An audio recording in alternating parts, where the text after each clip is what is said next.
Hey guys, it's Raphael. Sorry for the delay for this devlog, but I was just super busy, with the trailer and the Steam page. This devlog is perhaps special because I talk a bit about the history of Nimoyd.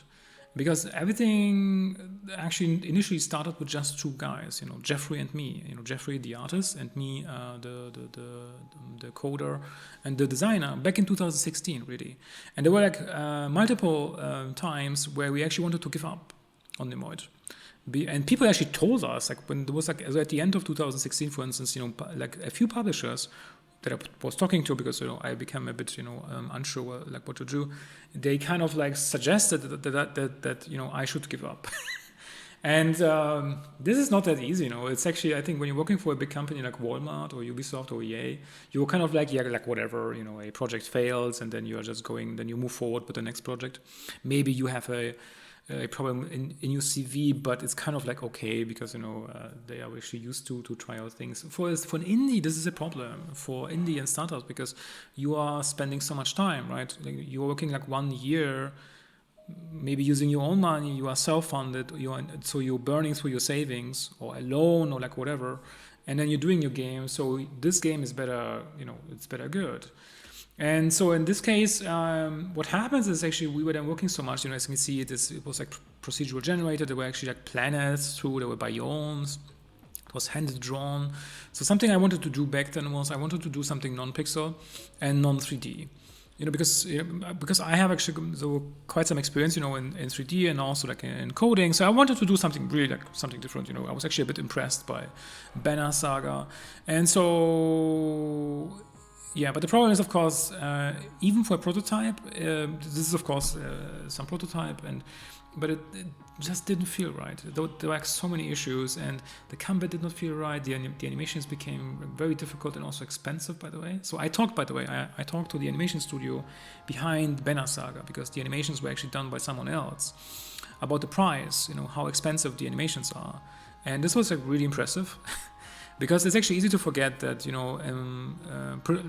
perspective and anatomy in hand-drawn animations is really hard for almost all animators. So which means, and once you are good at it, you actually go then to Disney. And even Disney, at least when they were doing it, because right now, of course, everybody's doing 3D, it was very difficult. And so Disney was even cheating. When you think about the Beauty and the Beast and how they did those 3D scenes, because it's really hard to do proper perspective. It's actually much easier for a platformer, drawing something from the side. This is one of the reasons, as I suppose, why so many hand-drawn 2D games are from the really seen from the side, because it's much easier than perspective, isometric perspective, especially in terms of combat, right? Because then you are making all kinds of mistakes.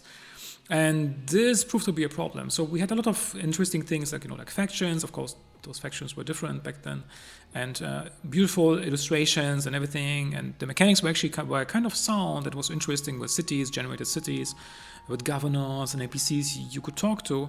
Of course, very rough. It's of course a prototype, but it was not cool.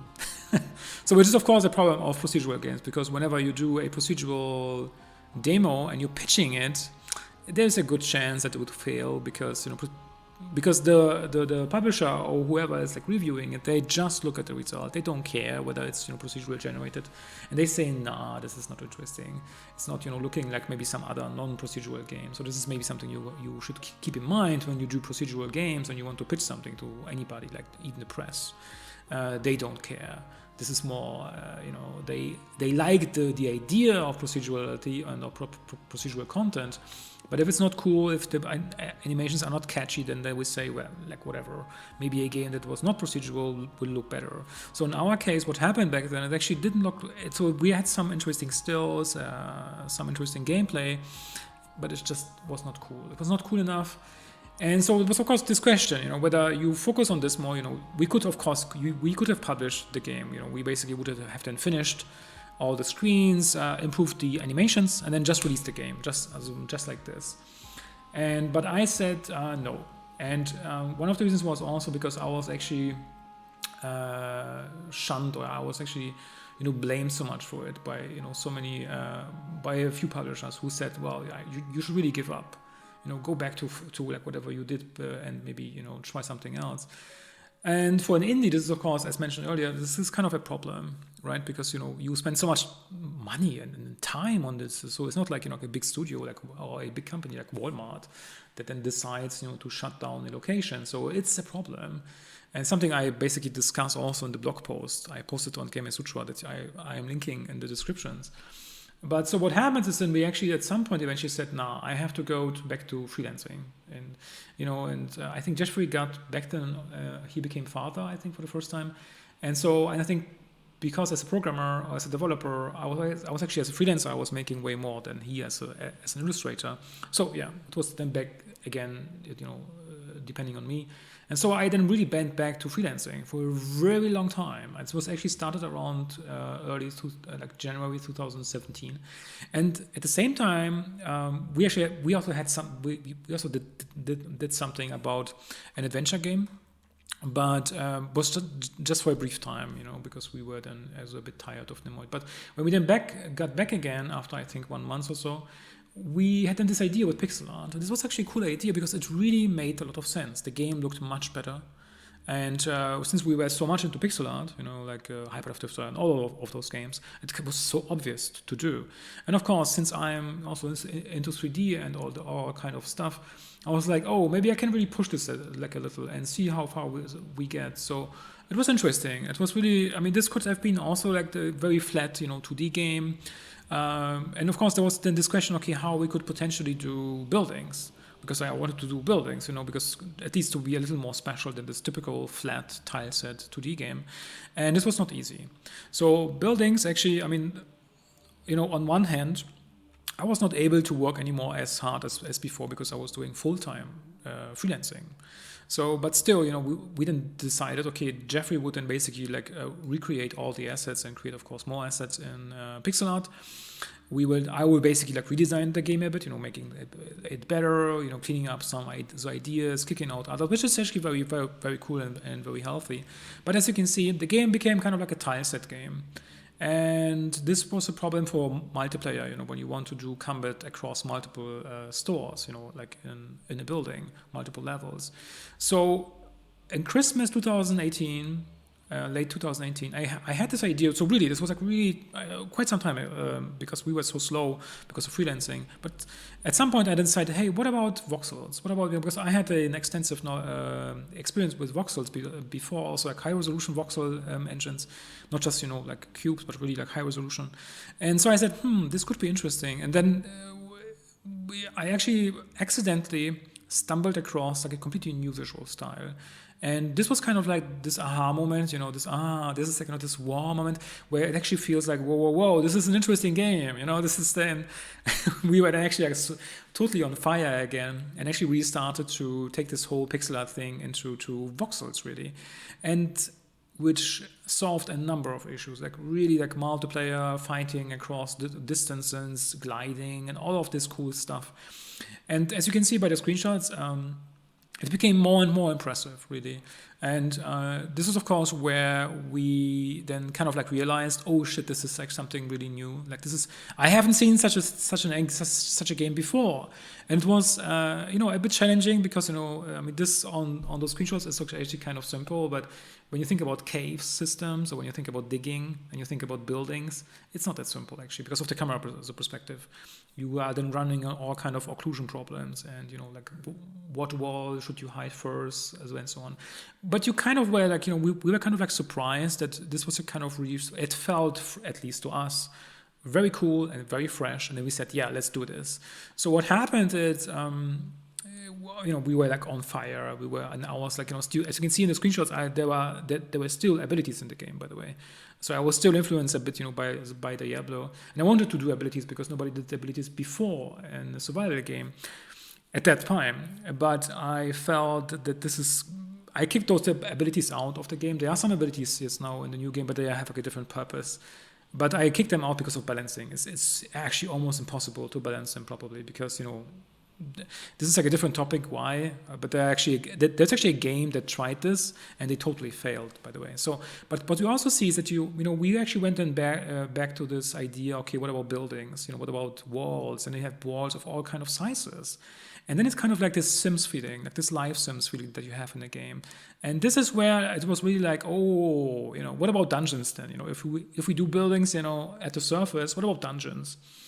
This was really cool. And so then I realized, oh shit, I have to do something, because I cannot do this like in my spare time. And because I was working very hard, I was really working on the weekends. Like, I didn't have a free day now for many years too, by the way. So this is how we are handling it, because and especially now that the team grew, because we cannot afford like a normal project manager and so on. So I'm doing like a lot of things. But back then was this idea, okay, what happened is I quit freelancing. Like eventually, it was summer 2019. I had quite some savings, and I also found like another way. And then I said, well, then I can take this money and hire a few people. And this is what I did. And by now we are like, I think 10 people, 11, 12 people, something like this. Not all of them are working full time, but most of them. And so we are basically now just finishing the game. And as you can see, when you really compare to the early game, lots of ideas are still there. And I think if you are into survival games, roguelikes and this kind of like, you kind of see the references. So what was interesting is, I think, from looking back, is for sure that looking back to 2016, the mechanics actually were kind of like really top notch in some of them, which is why we are still using them, right? So many ideas that I actually had them, we are still using. However, the visuals totally changed. Like the whole approach, the voxels is a completely different, kind of like a different way how you're doing it right now. And we also have more freedom. So despite all the challenges, because the 3D stuff is it's still a bit challenging, as mentioned earlier, in terms of, not only physics, but also in terms of cave systems and all of kind of this stuff. But I think obviously you'll see where we are going. And so by the end, I think this is footage from, I think this November, September 2019. You kind of see like where we were going. And back then it really looked, more and more impressive. So for the end of the video, I've been thinking about giving you a few takeaways, because I think the current game, I already mentioned this before, you see all the screenshots, on Steam and everywhere. So maybe a few takeaways for other developers, since this is a devlog. And you see those maybe more in detail in the blog post, by the way. So I just like to mention them now briefly. So one of the things is, don't give up. it sounds so obvious, but if the game you're working on is your favorite genre, say I don't know what you are into, side scrollers, roguelikes, like whatever, and which means that like the more time you are spending on the genre and on working on your game, you kind of become an expert. You are much better at this genre and at this game type than like almost anybody else, right? Except of course for some hardcore gamers who are playing, a certain genre like forever, or maybe, I don't know. So this is really important to understand, because like in my case, of course, people advise me to do certain things, and I was like, nah, I'm a survival gamer. I kind of know what I like, so I just create something that feels great to me. But of course, this requires to know best, or at least you kind of need to know best your genre. Another thing is, try to aim high. Like people, I don't know why, but in the indie and for indies and for startups, sometimes they talk like, yeah, you can work on just a tiny little game, and then you create 10 little games. And I mentioned something in the blog post that I say, it's like when you're always last in the Olympics, nobody cares about you if this happens for like 10 years. So maybe like the first game is maybe important to you to release anything, but maybe on the next one, try to aim really high, as high as possible, within your funding. Generally, like usually startups and indies, it's always about funding. Why? Because people notice you then more. People actually care more about you, and because it's always a bit strange when someone says, "Yeah, I worked on 10 games, but they're all super tiny and ugly," and it's like everybody's saying, like, "Well, what to say?" And another thing is, be cautious. As mentioned earlier, be cautious about procedural demos, because procedural demos are kind of like dangerous, because they are initially pretty ugly. So they might be super impressive technically. This goes especially to programmers who have a knack for procedural games. You will actually fail at publishers, and there's a reason why almost all major publishers or big publishers do not do anything procedural, right? it's hard so for them to understand it. Another thing is, and this is now really briefly now, so really check the blog post if you want to see it more in detail. Don't contact publishers. So this might sound a bit counterintuitive, but pitching your game to a publisher or talking to a publisher is not like looking for a job, right? So try to find a way how they talk to you and offer you money, because the moment the publisher offers you money, and this is actually what's happened to Nimoyd now, it's a multiple publishers want to publish. Nimoyd, we are still independent, so I didn't sign anything, but of course they are throwing money at us. This is what you want. You want to actually come to this point where someone says, hey, look, I can actually give you money because I believe in your game. This is really much better than begging for anything. So I think this is a big problem of some GDC talks, in my personal opinion and experience. Another thing is, this is kind of like also good. It's like when you know that so many publishers are actually contacting you and you're still independent, this is like a really good hint. If they're all doing this like independently, you know that you might be on something that's really good, not just to your parents or to your friends, but actually really a good game. Hopefully, I mean, you never know. Maybe this is maybe Nimoyd is also bullshit at the end of the day when it comes out. But I think you know what I mean. And another thing is, maybe the last point is, don't be afraid of numbers or the number of games released. I think. There are so many people talking as if the industry is so big and there are 40 billion games coming out every year, and then they're crying around and giving awful talks. No, you are a creator. You are a fantastic developer. You have some creativity. You can create something awesome. This is a special skill and ability that most people don't have. So I only suggest in my blog post, check on SteamDB how many concurrent players have those games, because it's actually ranked then, and you can check on those lists on SteamDB. You will notice that I think it's like roughly 1,000 games. The top 1,000 games have more than 200 concurrent players, which means the majority of the games on Steam, almost nobody's playing those games anymore, which means there's a constant desire for fresh content, for new games, for new ideas, for new brave developers, for great stories and so on. Do not worry. All of those guys, I see this sometimes on those, on the GDC channel, as probably as some of you. It's like they're always like you're scaring developers. Like, if you pitch your stuff, keep in mind that you are, this tiny little shitty guy. No, it's the opposite. Those guys talking, they should better shut up and just disappear, because they are probably not important.